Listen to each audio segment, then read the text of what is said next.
Au cœur même du système financier, une fissure est en train de s'ouvrir. Personne n'en parle vraiment, et pourtant, elle menace un marché absolument colossal de 1800 milliards de dollars.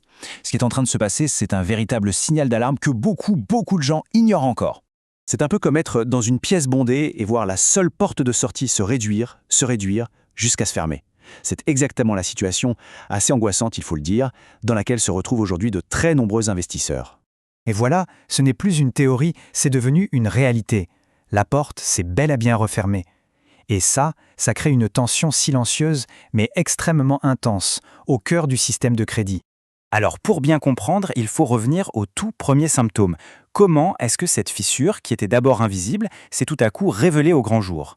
Ce chiffre, 11%, c'est notre premier indice. Alors qu'est-ce que ça veut dire? Eh bien, ça représente le pourcentage de demandes de retrait qu'Apollo Global Management a reçu sur un de ses grands fonds de crédit privé. Le résultat? Les investisseurs, ils n'ont pu récupérer qu'environ 45% de leur argent. Tout le reste est bloqué. Et attention, ce n'est pas du tout un cas isolé. Regardez un peu ces chiffres. BlackRock, Morgan Stanley, Cliffwater, le schéma est le même partout. Les demandes de retrait arrivent en masse, elles dépassent de loin les limites qui avaient été fixées et ça force ces géants à tout simplement fermer le robinet. En clair, le message il est limpide. La liquidité qui avait été promise noir sur blanc aux investisseurs n'était en fait qu'une illusion. Et cette illusion, elle est en train de voler en éclats.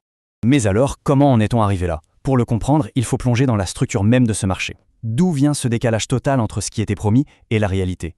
Au cœur du problème, on trouve le crédit privé. En gros, ce sont des prêts directs à des entreprises. Ce ne sont pas des actions qu'on peut acheter et vendre en un clic. Ce sont des actifs qui, par nature, sont très peu liquides. Et c'est là qu'est tout le problème. D'un côté, on a la promesse d'un accès facile et rapide à son argent, et de l'autre, la réalité d'actifs qui ne peuvent juste pas être vendus rapidement. Tant que l'argent rentrait, ça ne dérangeait personne. Mais aujourd'hui, le vent a tourné, et les investisseurs veulent sortir. Et comme si ça ne suffisait pas, la situation s'aggrave. L'agence Moody's vient de dégrader un fonds emblématique du secteur, FS KKR Capital Corp, le passant en catégorie spéculative. C'est quelque chose qui n'arrive quasiment jamais. Ça veut dire que le problème, ce n'est plus seulement la difficulté de vendre, c'est la qualité même des actifs qui est en train de se dégrader. Mais qu'est-ce qui a bien pu déclencher cette ruée soudaine vers la sortie? Eh bien, la réponse se trouve du côté des banques centrales. En fait, le crédit privé a connu un essor incroyable pendant des années dans un monde où les taux d'intérêt étaient à zéro ou presque. Le problème, c'est que ce monde-là n'existe tout simplement plus. Et cette nouvelle réalité, elle change absolument tout.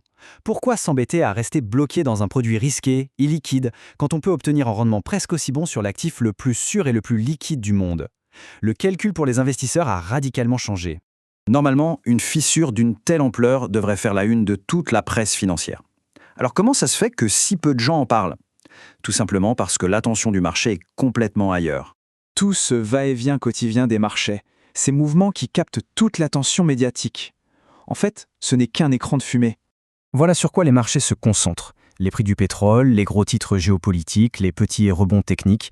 Toute cette agitation donne l'illusion que le système fonctionne normalement, alors qu'en réalité, elle masque complètement la tension qui s'accumule dans les fondations du système de crédit.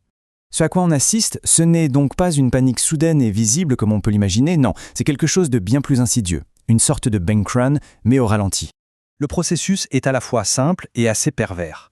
D'abord, la ruée vers la sortie. Les investisseurs veulent leur argent, sauf qu'ils se heurtent au piège de l'illiquidité.